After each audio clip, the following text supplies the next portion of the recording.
அஸ்ட்ரோசைன் channel வாயிலாக உலகெங்கும் வாழ்ந்து கொண்டிருக்கின்ற சகோதர சகோதரிகளுக்கு அன்பார்ந்த வணக்கங்கள் மற்றும் வாழ்த்துக்கள். இன்றைய பதிவு அக்டோபர் மாத ராசி பலன்கள். முதலில் இந்த அக்டோபர் மாதத்தினுடைய கிரக நிலைகளை பார்க்கும் பொழுது குரு பகவான் ரிஷபமனையில் இருக்க 9/10/2024 அதாவது அக்டோபர் மாதம் 9ஆம் தேதி குரு வக்ர நிலைக்கு செல்கிறார். செவ்வாய் பகவான் மிதுனமனையில் வீற்றிருக்க இந்த அக்டோபர் மாதம் 20ஆம் தேதி அன்று கடகமனைக்கு பயிற்சியாகிறது.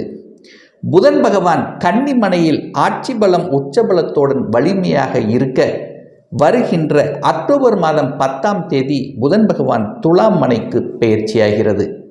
சூரிய பகவான் 17/10/2024 அன்று துலாம் மனைக்கு பயிற்சியாகி அங்கு நீச்ச பலத்தை அடையப் போகிறார். சனி பகவான் வக்ர நிலையில் கும்பமனையில் வீட்டிருக்க சுக்கிர பகவான் 13/10/2024 அன்று விருச்சிகமனைக்கு பயிற்சியாகிறது. இந்த ராகு பகவான் மீனமனையிலும் கேது பகவான் கன்னிமனையில் இருக்கக்கூடிய இந்த அக்டோபர் மாதத்தில் என்ன மாதிரியான பலன்கள், சாதகம் என்ன, பாதகம் என்ன, எதை செய்யலாம், எதை செய்யக்கூடாது, என்ன மாதிரியான தெய்வ வழிபாடு உகந்தது என்பதை பற்றித்தான் இந்த பதிவில் நம்ம டீட்டெயிலாக பார்க்க போகிறோம். அதற்கு முன்னால் நம்முடைய சேனலை நீங்கள் ஃபர்ஸ்ட் டைம் பார்ப்பவர்கள் என்றால் மறக்காம சப்ஸ்கிரைப் பண்ணிக்கிங்க. மீனம் ராசி அன்பர்களே, இந்த அக்டோபர் மாதம் என்ன மாதிரியான பலனை தரும் அப்படின்னு பார்க்கும் பொழுது உங்கள் ராசி அதிபதி என்று சொல்லக்கூடிய குரு பகவான் 3ஆம் இடத்துல போய் மறைகிறார். அப்போ 3இல் போய் மறைகிறது நல்லதுன்னா நல்லதில்லை. ஆனால் இந்த மாதம் அக்டோபர் மாதம் 9ஆம் தேதி உங்களுடைய ராசிநாதன் குரு பகவான் வக்ரமாகிறார். அப்போ என்னத்தான் நடக்கும்? உங்கள் ராசியில் ராகு உட்கார்ந்துருக்கார். டிசிஷன் மேக்கிங்கில் சில தவறான முடிவுகளை எடுக்கக்கூடிய தன்மையை கொடுத்து விடும். அப்போது எந்த ஒரு டிசிஷனாக இருந்தாலும் ஒரு தடவைக்கு 2 தடவை யோசித்து செயல்படணும். அதாவது கருத்து கேட்டு செய்யணும். குடும்ப உறுப்பினர்களை கலந்து ஆலோசித்து இது நல்லதா கெட்டதா அப்படிங்கிறத கலந்து ஆலோசித்து முடிவெடுக்கிறது நல்லதுங்கிறது ஞாபகத்தில் வச்சுக்கோங்க. ஏன்னா ஜென்ம ராகுவும் உங்களுடைய ராசியில் இருக்கார். அந்த ராகு பிரம்மாண்டத்துக்காக ஆசைகளை தூண்டிவிட்டு செயல்படுத்தி அதில் கடைசியில் கொண்டு போய் சிக்கலில் மாட்டி விட்டுருவாருங்கிறதையும் ஞாபகத்தில் வைத்துக் கொள்ளுங்கள். 2ஆம் இடம், அதாவது தனத்தை கொடுக்கக்கூடியவன், குடும்பத்தை அமைத்து கொடுக்கக்கூடிய அந்த செவ்வாய் பகவான் 4ஆம் இடம் என்கின்ற சுகஸ்தானத்தில் போய் அமருவது ஓகே. பட் சனியினுடைய பார்வை 12ஆம் இடமான விரயஸ்தானத்திலிருந்து சனியினுடைய 3ஆம் பார்வை உங்களுடைய தனம், குடும்ப, வாக்குஸ்தானத்தின் மீது பதிகிறது. அப்போ தனம் விரயமாகிறது அப்படின்னா குடும்பத்துக்கு தேவையான பொருள்களை வாங்கி மகிழக்கூடிய ஒரு தன்மையை நிச்சயமாக உங்களுக்கு உருவாக்கும். அப்போது வரவும் இருக்கும், செலவும் இருக்குங்கிறத ஞாபகத்தில் வைத்துக்கொண்டு அந்த 12ஆம் அதிபதி 2ஆம் இடத்தை பார்க்கறதுனாலையும் 8ஆம் அதிபதியான அட்டமாதிபதியான சுக்கிரனும் 2ஆம் இடத்தை பார்க்கறதுனால பணம் செலவு ஆகும். அந்த பணம் உங்களுடைய வெளிநாட்டுக்காக செல்லும், அல்லது பிரயாணத்துக்காக செல்லும், அல்லது குடும்பத்துக்கு தேவையான பொருள்களை வாங்குவதற்காக செல்லும். ஸோ இந்த மாதிரி விரயங்களை உருவாக்கக்கூடிய ஒரு தன்மை இருக்கும். அப்படியும் அது 4ஆம் இடத்துல இருக்கிறதுனால ஒரு வீடு, வண்டி, வாகனம், இந்த மாதிரி சுப காரியங்கள், சுபத்துக்காக செலவு செய்வது உத்தமம் என்பதை ஞாபகத்தில் வைத்துக் கொள்ளுங்கள். 3ஆம் இடத்தில் உங்கள் ராசிநாதன் உட்கார்ந்திருக்கார். தைரிய வீரியத்தை கொடுக்கும். எதையும் பண்ணலாம், எதையும் செய்யலாங்கிற உத்வேகத்தை கொடுக்கக்கூடிய தன்மை. அப்போ என்ன தைரியமாக செயல்படுவீர்கள், அதில் எந்த இல்லை. ஆனால் டிசிஷன் மேக்கிங்கில் மட்டும் கொஞ்சம் யோசித்து செயல்படணுங்கிறது ஞாபகத்தில் வச்சுட்டா போதும். வியாபாரம் ரீதியாக பார்த்தீங்கன்னா உங்களுடைய பணத்தை வைத்து செய்யக்கூடிய தொழில்களை விட தன்னுடைய அறிவை வைத்து செய்யக்கூடிய அந்த புத்திசாலித்தனத்தை வச்சு செய்யக்கூடிய தொழில்கள் மூலம் நல்ல ஒரு வருவாய் கிடைக்கக்கூடிய ஒரு காலகட்டமாக இருக்கும். 4ஆம் இடத்தில் செவ்வாய் உட்கார்ந்திருக்கார். அந்த செவ்வாய்ங்கிறது உங்களுக்கு 9க்குரியவன், பாக்கியத்தை குறிக்கக்கூடியவன் 4ஆம் இடத்தில் இருக்கார். தகப்பன் மூலமாகவும் உங்களுக்கு ஏதாவது ஒரு ரூபத்தில் ஒரு வீடு வாங்குறதுக்கு, ஒரு நிலம் வாங்குவதற்கு, அல்லது வாகனம் வாங்குவதற்கான உதவிகள் கிடைக்கக்கூடிய தன்மைங்கிறது இந்த காலகட்டம் நிச்சயமாக உண்டு. தாயினுடைய உடல்நலத்தில் ஒரு நல்ல ஒரு முன்னேற்றத்தை கொடுக்கக்கூடிய தன்மை. தாய் ரீதியில் கொஞ்சம் அப்படியே பிரிஞ்சவர்கள் எல்லாம் ஒன்று சேர்வதற்கான வாய்ப்புகள். இதுவரைக்கும் நான் வாடகை வீட்டில் தான் வாங்கி இருக்கிற வீட்டு வாடகை கொடுத்து தான் சமாளித்து கொண்டிருக்கிறவங்கெல்லாம் இப்போ சொந்த வீடு வாங்கிடலாம் என்கின்ற எண்ணத்தை கொடுக்கக்கூடிய ஒரு காலகட்டமாக நிச்சயமாக அமையும். குழந்தைகளினுடைய நலன்கள் திருப்திகரமாக இருக்கும். குழந்தைகளினுடைய ஆசைகள் பூர்த்தியாகக்கூடிய தன்மை இருக்கு. கலைத்துறையில் இருக்கின்றவர்களுக்கு புதிய புதிய ஒப்பந்தங்கள் தேடி வரக்கூடிய தன்மை இருக்கும். திடீர் என்று ஒரு நல்ல ஒரு தன்மை, அதாவது கலைத்துறையில் இருப்பவர்கள் கொஞ்சம் அழுத்தம், பிரஷர், டென்ஷனை சந்தித்து கொண்டிருந்தாலும் இந்த மாதத்தினுடைய பிற்பகுதி, அதாவது குறிப்பாக சொல்ல போனால் 13/10/2024 அன்று 9ஆம் இடம் என்கின்ற பாக்கியஸ்தானத்தில் சுக்கிரன் வந்து அமர்ந்து குருவினுடைய பார்வை, உங்களுடைய பார்வை, ராசிநாதனுடைய பார்வை பெறுகின்ற காரணத்தால் இந்த 13ஆம் தேதிக்கு அப்புறம் கலைத்துறையில் இருக்கக்கூடிய இந்த மீனராசி என்பர்களுக்கு புதிய ஒப்பந்தங்கள், அதன் மூலமாக உயர்வுகள் கிடைக்கக்கூடிய சாத்தியக்கூறுகள் பிரகாசமாக இருக்கிறது. குழந்தைகள் வெளிநாட்டில் சென்று படிக்கக்கூடிய ஒரு காலகட்டமாகவும், குழந்தைகள் அடிஷனல் கோர்ஸ் எடுத்து படிக்கக்கூடிய தன்மை, அதாவது தகவல் தொடர்பு துறை சம்பந்தப்பட்ட சில கோர்ஸில் எடுத்து படிப்பதற்கான வாய்ப்புகள் இந்த காலகட்டம் இருக்கிறது. 6க்குரியவன் இப்போ 7 இருக்கார். இந்த மாதத்தினுடைய பிற்பகுதி 17/10 அன்று சூரிய பகவான் நீச்சமாக உட்கார்ந்திருக்கார். அப்போ என்னதான் இருந்தாலும் இந்த மீனராசி அன்பர்கள் கடன் விஷயத்தில் கொஞ்சம் கவனமாக இருக்கணும் என்பதை ஆழமாக மனதில் பதிய வைத்துக் கொள்ளுங்கள். தேவையில்லாத, அதாவது தன்னுடைய கெப்பாசிட்டிக்கு மேலே கடனை ஏற்படுத்தி கொண்டீர்கள் என்றால் நிச்சயமாக இனி வரக்கூடிய 2.5 வருடங்களுக்கும் அந்த கடனால் ஏதாவது ஒரு தொந்தரவுகள் இருக்கத்தான் செய்யும் என்பதை மனதில் பதிய வைத்து கொண்டு அதற்கு தகுந்த மாதிரி செயல்படுங்கள்ங்கிறத ஆழமாக சொல்கிறேன். ஏன் சொல்கிறேன்னா, அடுத்தது உங்களுக்கு ஜென்ம சனியாக வந்து அமரப்போகிறது அந்த சனி பகவான் அடுத்த வருஷம் 2025 மார்ச்சிலிருந்து. அப்போது இப்போ கடனை அதிகப்படுத்திட்டீங்கன்னா கடன் விஷயத்தில் உங்களுக்கு ஒரு அழுத்தத்தை கொடுக்கும் என்பதை ஞாபகத்தில் வைத்துக் கொள்ளுங்கள். அதனாலேயே மன ரீதியில் மன வலியை கொடுக்கக்கூடிய அமைப்பு இருக்கிறதுனால கடன் தன்னுடைய கெப்பாசிட்டிக்கு மேலே போகக்கூடாதுங்கிறத உறுதியாக இருந்து கொள்ளுங்கள். அதே சமயத்தில் வம்பு வழக்கு சம்பந்தப்பட்ட எந்த ஒரு விஷயத்துக்குள்ளேயும் இப்போ இருந்தே காலெடுத்து வைக்க வேண்டாம். எதிர்ப்புகள் வருதா, விலகி சென்று விடுங்கள்.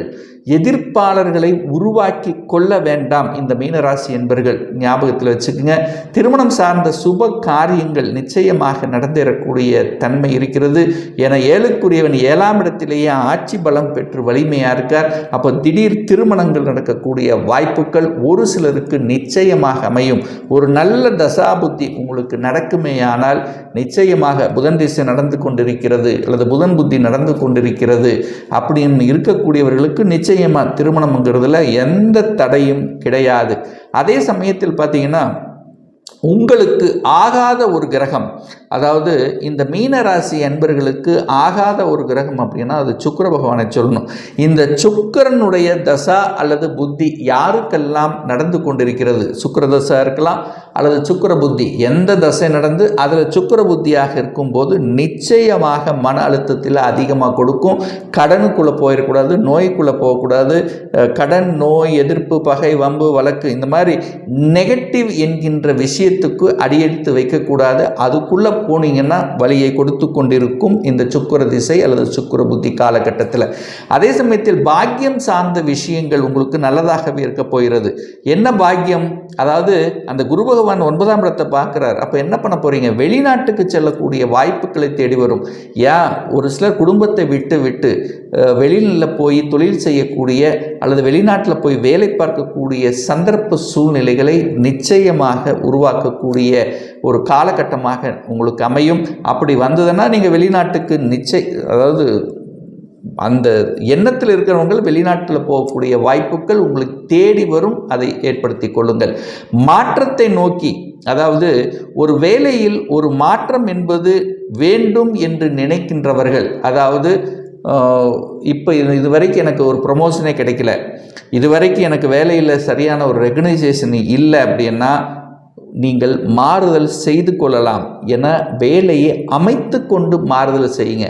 கோபப்பட்டு ஆக்ரோஷப்பட்டு விட்டு அதுக்கப்புறம் ஒரு தேடுறதுங்கிறது கூடாது. இந்த மீனராசி என்பர்கள் இதை ஞாபகத்தில் வைத்துக் கொள்ளுங்கள். ஏன்னா ஏதாவது ஒரு எதிர்ப்பாளர்களை உருவாக்கணும்லவா, டெம்ப்டை உங்களுக்கு ஏற்படுத்தணும்லவா? ஸோ அந்த விஷயத்தில் மட்டும் கவனமாக இருக்கணும். வேலை என்கின்ற விஷயத்தில் வேலை மாறுதல் செய்யலாமா? செஞ்சுக்கலாம். இடமாற்றம் கிடைக்குமா? கிடைக்கும். அதில் எந்த மாற்றம் இல்லை. ஆனால் நீங்களாகவே வேலையை விட்டு விட்டு தேடுவது என்பது புத்திசாலித்தனம் இல்லை இந்த காலகட்டத்தில். அப்படி மாறணும்னா இன்னொரு வேலையை அமைச்சுக்கிட்டு மாறிக்கிங்க, தப்பே கிடையாது. 11ஆம் இடமான லாபஸ்தானத்தை அந்த குரு பார்க்குவது நல்லது. 12ஆம் அதிபதி 12ல் இருக்கார். அப்போ வரவும் உண்டு, செலவும் உண்டு.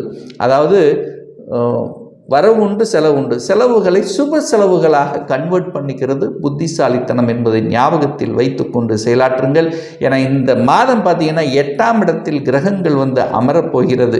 6க்குரியவன் 8ல் வந்து அமர்கிறார். அதே சமயத்தில் 7க்குரியவன் 8ல் வந்து அமர்கிறது. 4க்குரியவனான புதனும் போய் 8ல் போய் அமர்கிறார். அப்போது 4க்குரியவன் 8ல் வந்து அமரும்போது என்ன, வண்டி வாகனத்தில் செல்லும் போது இந்த மாதம் கொஞ்சம் கவனமாக செல்லணுங்கிறதையும், தாயினுடைய உடல்நலம், ஏன்னா 4 என்பது தாயை குறிக்கக்கூடிய ஒரு இடம் அல்லவா? அப்போ அந்த தாய் ஸ்தானத்தின் அதிபதியாக இருக்கக்கூடிய புதன் பகவான் 8ல் வந்து அமரப்போகிறார். அதே சமயத்தில் தகப்பனை குறிக்கக்கூடிய சூரியனும் பார்த்தீங்கன்னா 8ல் வந்து அமரப்போகிறது. அப்போ என்ன, 10ஆம் தேதி 10/10/2024 அன்று புதன் பகவான் 8ஆம் இடத்துல வர்றதுனாலையும் இந்த தாய் சார்ந்த விஷயம், தாய் உடல்நலம் சார்ந்த விஷயம் கொஞ்சம் கவனம் எடுத்துக்கிறது. தாய் தந்தையுடன் கருத்து வேறுபாடுகள் வராமல் பார்த்து கொள்வதும் இந்த காலகட்டம் உங்களுக்கு சிறப்பை ஏற்படுத்தி கொடுக்கும். அதே சமயத்தில் பார்த்தீங்கன்னா ஒரு சிலருக்கு பார்த்தீங்கன்னா முயற்சியை, அதாவது நாங்கள் என்னதான் முயற்சி எடுக்கிறோம் ஆனால் அதுக்கு கிடைக்க மாட்டேங்குது, தடங்களை கொடுத்து கொண்டிருக்கிறது. அரசாங்க வேலைக்காக நான் எக்ஸாம் எழுதுகிறேன், சில தடங்களை கொடுத்து கொண்டிருக்கிறது. ஏன்னா 6க்குரிய நெட்டில் கெட்டவன் கெட்டிடு ராஜயோகம் அல்லவா? அப்போ சில சமயங்களில் இந்த அரசாங்க வேலைக்கு எழுதி காத்து கொண்டிருப்பவர்களுக்கு திடீர் அதிர்ஷ்ட வாய்ப்புகளும் திடீர் திருப்பங்களை கொடுக்கக்கூடிய தன்மை. அதே சமயத்தில் இந்த கவர்மெண்ட் வேலையில் இருக்கிறவங்களுக்கு இடமாற்றமே நடக்க மாட்டேங்குது. நானும் ஒரு 5-6 மாதமாக அதாவது ஒரு மாறணுங்கிற முயற்சி எடுக்கிறேன். ஸோ அந்த மாதிரி இடமாற்றம், ப்ரமோஷன் சார்ந்த விஷயங்கள் திடீர் என்று ஒரு திருப்பத்தை தரக்கூடிய, ஒரு மாற்றத்தை தரக்கூடிய ஒரு காலகட்டமாக நிச்சயமாக இந்த மீனராசி என்பர்களுக்கு அமையும். ஒரு நல்ல தெய்வ வழிபாடு இந்த மீனராசி என்பர்களுக்கு அப்படின்னு எடுத்துக்கொண்டால், உங்கள் ராசிநாதனான குரு பகவான் இந்த மாதம் வக்ரமாக இருக்கிறதுனால ஒவ்வொரு வியாழக்கிழமை என்று தட்சிணாமூர்த்தியை சென்று வழிபடும் போது நிச்சயமாக உங்கள் மனது, உங்கள் எண்ணம், உங்கள் செயல், சிந்தனைகள் இருக்கக்கூடிய அந்த குறைகளை நிவர்த்தி செய்யுங்கிறதுல எந்தவித மாற்று கருத்தும் கிடையாது. இப்போ நான் சொன்னது கோச்சார ரீதியாக இந்த அக்டோபர் மாதத்துக்குரிய ஒரு பொதுவான பலன்கள். இந்த ராசி நட்சத்திரத்தில் பார்த்தீங்கன்னா பல கோடிக்கணக்கான பேர் இருப்பீங்க. எல்லாருக்கும் ஒரே மாதிரியான பலன்னா நிச்சயமாக இல்லை. ஏன்னா ஒவ்வொருத்தரும் டிஃப்ரெண்ட். ஒவ்வொருத்தருடைய ஜாதக அமைப்புகள் வேறுபடும், தசாபுத்திகள் வேறுபடும், அதற்கு தகுந்த மாதிரி பலன்கள் வேறுபடும். இந்த கோச்சார பலன்களை கண்டினியூஸியாக ஒரு 3 மாதம் பாருங்கள். நிச்சயமாக உங்களுக்கு பொருந்தி வரல அப்படின்னா உங்களுக்கு நடக்கக்கூடிய தசாபுத்திகள் 6, 8, 12ஆம் அதிபதியினுடைய தொடர்பில் இருக்கும். உதாரணத்துக்கு உங்கள் ஜாதகத்தில் 6ஆம் இடத்துல சனி செவ்வாய் இணைவு பெற்று ராகுவோடு கூடி இருக்கக்கூடிய நிலையில் உங்களுக்கு சனி திசையோ செவ்வாய் திசையோ ராகு திசையோ அல்லது அதனுடைய புத்திகள் நடக்கும்போது நிச்சயமாக உங்களுக்கு கடன், நோய் எதிர்ப்பு, பகை, வம்பு, வழக்கு, வேலை சார்ந்த விஷயத்தில் ஒரு அழுத்தம், ப்ரெஷர் நிச்சயமாக இருக்கும். ஒரு துல்லிய பலன் வேணும் அப்படின்னா உங்கள் ஜாதகத்தில் கிரகங்கள் எப்படி இருக்குது, என்ன மாதிரியான ஆதிபத்தியம் பெற்றிருக்கு, எந்த அமைப்பில் இருக்கார், எத்தனை டிகிரியில் இருக்கார், கோச்சார கிரகங்கள் எப்படி இருக்குது, இப்போ நடப்பு தசாபுத்தி அந்தரம் சூட்சமம் வாயிலாக நீங்கள் கேட்கக்கூடிய எந்த கேள்வியாக இருந்தாலும் சரி, இந்த வருடத்தில் சொந்த தொழில் செய்வதற்கான விதி கொடுப்பினை நம்முடைய ஜாதகத்தில் இருக்கா, அப்படி இருக்கக்கூடிய பட்சத்தில் எப்போ நம்ம சொந்த தொழிலை ஆரம்பிக்கலாம், என்ன படிப்பு படித்தால் நம்முடைய ஃபியூச்சர் நன்றாக இருக்கும், எப்போ நமக்கு இடமாற்றம் கிடைக்கும், எப்போ நமக்கு ப்ரமோஷன் கிடைக்கும், திருமணமே ஆக மாட்டேங்குது, எப்போ தான் நமக்கு திருமணம் ஆகும், குழந்தை பாக்கியம் தள்ளி போய் கொண்டிருக்கிறது, எப்போ நமக்கு குழந்தை பாக்கியம் கிடைக்கும், எப்போ எப்போதான் நமக்கு வீடு கட்டக்கூடிய யோகம் இருக்கிறது? இது போன்ற கேள்விகளுக்கு துல்லியமான பதிலை நம்மால் கூற முடியும். ஒரு பர்சனல் கன்சல்டேஷன் எடுக்கணும், ஒரு சுயஜாதகம் பார்க்கணும் என்று விருப்பமுடைய அன்பர்கள் டிஸ்பிளே தெரியக்கூடிய நம்பருக்கு வாட்ஸ்அப் மூலமாகவோ ஃபோன் கால் மூலமாகவோ தொடர்பு கொண்டு அப்பாயின்மெண்ட் பெற்றுக்கொண்டு கன்சல்டேஷன் எடுத்துக்கலாம். இந்த பதிவு நிச்சயமாக ஏதாவது ஒரு ரூபத்தில் உங்களுக்கு யூஸ்ஃபுல்லாக இருக்குங்கிறதுல எந்தவித மாற்று கருத்தும் கிடையாது.